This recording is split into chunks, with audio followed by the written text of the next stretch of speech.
सगळीकडे 500च्या नोटा द्यायचे बापले, कॅशमध्येच सगळीकडे पेमेंट. सत्य समजताच पोलीस हादरले. राजस्थानमधील जयपूर परिसरात काही दिवसांपासून 2 जणांची चर्चा सुरू होती. बाप आणि मुलगा जिथं जायचं तिथं मोठ्या प्रमाणात खरेदी करायचे आणि पेमेंट फक्त कॅशमध्येच करायचे. विशेष म्हणजे त्यांनी दिलेल्या 500 रुपयांच्या नोटा नेहमी करकरीत आणि अगदी नवीन असायच्या. सुरुवातीला व्यापाऱ्यांना यात काही संशय आला नाही, उलट मोठ्या व्यवहारांमध्ये ते आनंदीच होते. पण हळूहळू काही लोकांना त्यांची ही सवय विचित्र वाटू लागली, कारण ते कुठेही गेले तरी कार्ड किंवा ऑनलाईन पेमेंट न करता फक्त 500च्या नोटांमध्येच पैसे द्यायचे.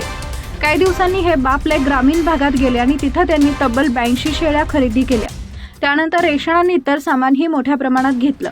गावकऱ्यांना एवढी मोठी खरेदी पाहून आनंद झाला आणि त्यांनी व्यवहार पूर्ण केला. मात्र काही दिवसांनी गावातील एका व्यक्तीनं त्या नोटा बँकेत जमा करण्यासाठी नेल्या असता बँक कर्मचाऱ्यांना संशय आला. नोटा तपासल्या गेल्या आणि काही क्षणातच धक्कादायक सत्य समोर आलं. त्या सर्व 500च्या बनावट नोटा होत्या. ही माहिती मिळताच गावात खळबळ उडाली आणि लगेच पोलिसांना कळवण्यात आलं. पोलिसांनी तपास सुरू करून त्या बापलेकावर नजर ठेवली. काही दिवसांनी त्यांची गाडी थांबवून झडती घेतली असता गाडीत चक्क 9 लाख रुपयांच्या बनावट नोटा सापडल्या. यानंतर पोलिसांनी त्यांच्या घराची झडती घेतली आणि आज जे दिसलं ते पाहून सर्वच जण हादरले. घरातच बनावट नोटा छापण्याचं मशीन लावलेलं होतं आणि तिथून तब्बल 85,94,500 रुपयांच्या बनावट नोटा जप्त करण्यात आल्या. हे बापले 4 खऱ्या नोटांचा रंगीत झेरॉक्स काढून त्या बाजारात चालवत होते आणि लाखो रुपयांची फसवणूक करत होते.